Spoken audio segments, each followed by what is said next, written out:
Hey everybody, this is our review of the Cartoon Network Crossover Crisis deck building game by Cryptozoic.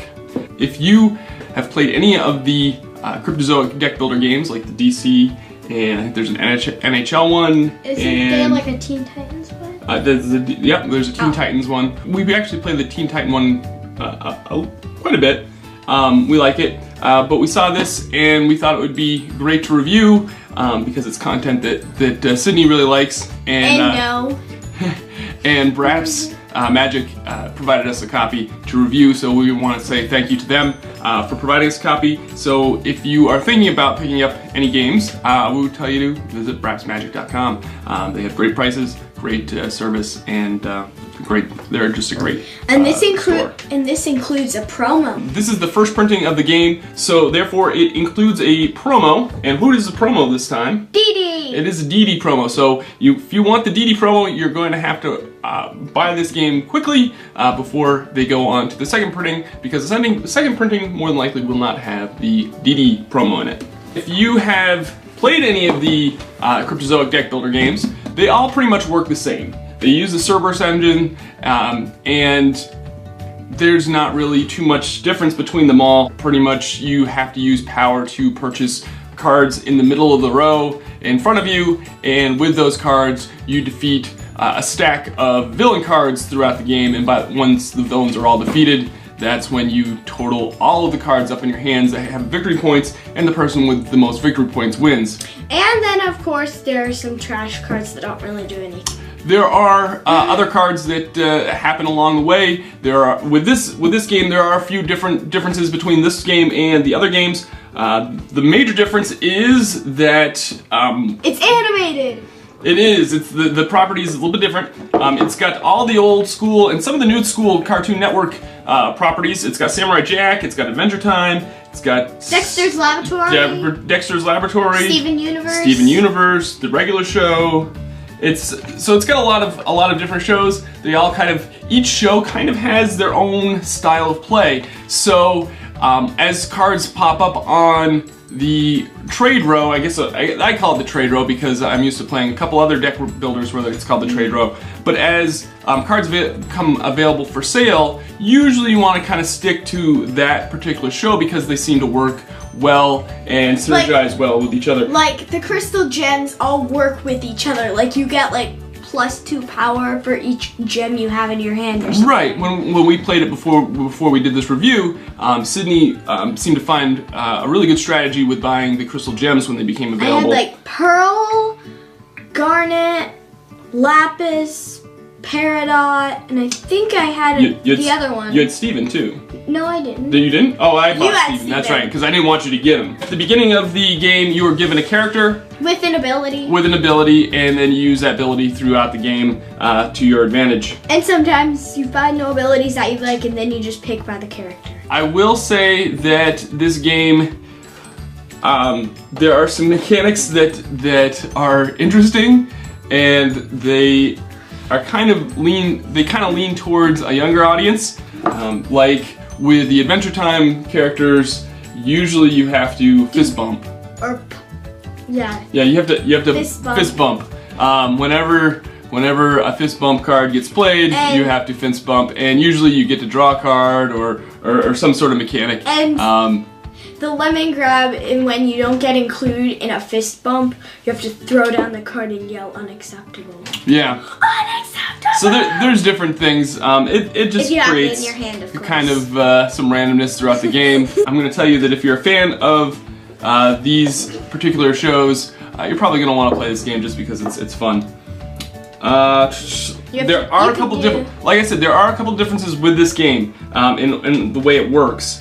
The weaknesses and there's event cards. There are event cards. The card that's always available to buy in the trade row is what's called the inside joke. Oh yeah, Clarence. They have Clarence in here too. Oh yeah, they do have Clarence. Yeah, because that's Clarence. Yep. Is the trade row. Usually these in the other games count as 1 victory point. They are not. They do not award any victory points in this game at the end of the game. Also with the weaknesses also Dave guy. They also, in the previous games, they gave you minus points. This one, again, 0 points. So, not really a huge difference. Also with this game, I don't recall it being in the other games, has event cards that you that you shuffle in. And what is really funny was one time when we were playing this game, we got this thing where you had to call each other one thing for the rest of the game. And every time you didn't call them that, which I would, and you tell them what you had to call me. What did I call you? Oh, I called you Rutabaga. We had to come up pretty much with an event card.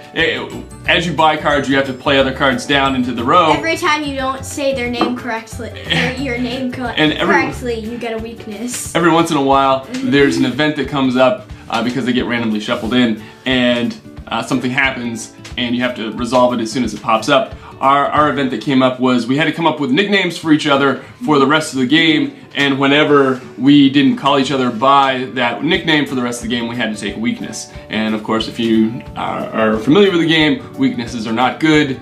They pretty much bog up your hand, or your deck, and they're ineffective cards. So yeah, so I had to call him Dougie. Yeah. So I'm gonna tell you right now, like I said before, if you're a fan of these cartoon shows, you might want to pick this up. Overall thoughts. What did you think of the Cartoon Network deck builder game? Some of the events were sort of weird. Yep, there is, but I think it's the overall theme of this deck builder is it's very, very random, and you're fist bumping, you're playing rock paper scissors. You're playing rock paper scissors a lot. It's just sometimes you have to copy what other people are doing, and then the first person. Yeah, we had to copy our arms, and then Dad had to take a weakness because he's just like, "You ready?" And then he's just like, and then I'm just like, and he's just like, "Oh, that was me." One time, one event popped up, and we had to balance a card on our head, and then the first person to have the card fall off our head, we had to take weaknesses. It's all sorts of silliness like that. And it was really weird because my hair kept making it slip because I had my hair cut, and so it was just weird. And then it just fell off. This game says it of course it's 2 to 5 players, and it says ages 12 and up. I think that you could probably go a little bit younger than that, just because I understand the concept. Yeah, Sydney seems to get the concept pretty well. She's under 12. My overall thoughts: I think it's a fun game. I think with these deck builders, you can mix and match different sets. I don't know if you're going to want to do that with this set. I don't really think that I want to mix this set in with the other things. Yeah, with the DC and the Teen Titans set. How they won't really like. Yeah, I think this you could mix like the other two other games together. Yeah, I think you mix like the Teen Titans and the but since Justice these League have ones. like different cards and stuff, like event cards and like stuff like that. Yeah, I mean you could mix them in. It's not. I just don't think that I would want to.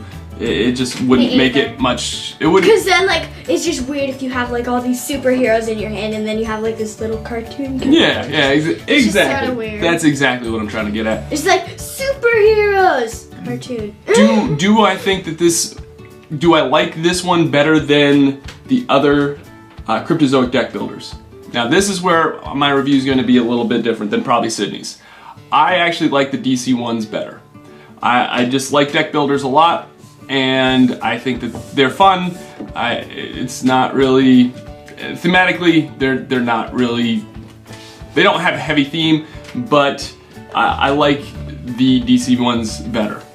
This set, there's a lot of randomness, and with this one, there's a lot of fist bumping and playing rock paper scissors, and that for me got kind of old after a while. And one time there was this card, and he had no idea what it was because he had to make up like a my mom joke, and he didn't know what that was. Yeah, I didn't know. So I had to tell him what a my mom joke was. It's fun. I think if you have kids and they're familiar with the cartoons, they're gonna love it. Out of 5, I would probably give this one a 3.5, 3 3/4. Whereas I put the other ones probably closer to 4. This is fun to play maybe once. If you're an adult, this is probably fun to play once, maybe early on in the night, just to kind of get, you know, everybody just kind of loose and playing your gaming night. I don't think you're gonna want to sit down and play this over and over and over and over and over. What do you think of the Cartoon Network Crossover Crisis deck building game? Did you like it? Okay. What were the things that you liked about this game? I liked how they had like the funny event cards, and some of the things that I know about like the cartoons are in here, and I'm just like, oh, I know that guy, or whatever. Do you think you would play this with your friends? Yeah. Yeah? Do you think your friends would enjoy it? Yeah. Yeah, I think they probably would. Would you play this one instead of the Teen Titan deck builder? Yes. You would. Okay, because you liked it a lot more. Yes. If you were to rate it 1 out of 5, with 1 being the worst and 5 being the best, what would you rate it? 4. You rate it 4? Yeah, I think that's probably good. A good rating. My boiled down review is, if you have kids and they like Cartoon Network shows, pick this up. If you want a silly game just to kind of open your game night with, pick this up. If you want the DD card, get it early. Make sure you get it early. Yeah, absolutely. But that's going to be our review. We'll probably play it live on Twitch here at some point tonight. We'll post the video for that on the channel as well, if you are interested in seeing how this game plays. But for us, I think we give it a thumbs up, and we'll tell you to pick it up. All right, that's gonna do it for us. Thanks for watching this video. If you haven't subscribed to our channel, subscribe. We also have a Facebook page, a Twitch channel, Twitter account. I'll put all the links to those down in the comments below. Tweet, tweet. Feel free to follow us on those platforms as well. Follow us as much as you want. Just don't follow us around town, because that's kind of creepy. All right, thanks for watching. This has been Victory Condition Gaming, because winning shouldn't be the only victory condition when you get to the table. Thanks, folks. Like the hold your breath card.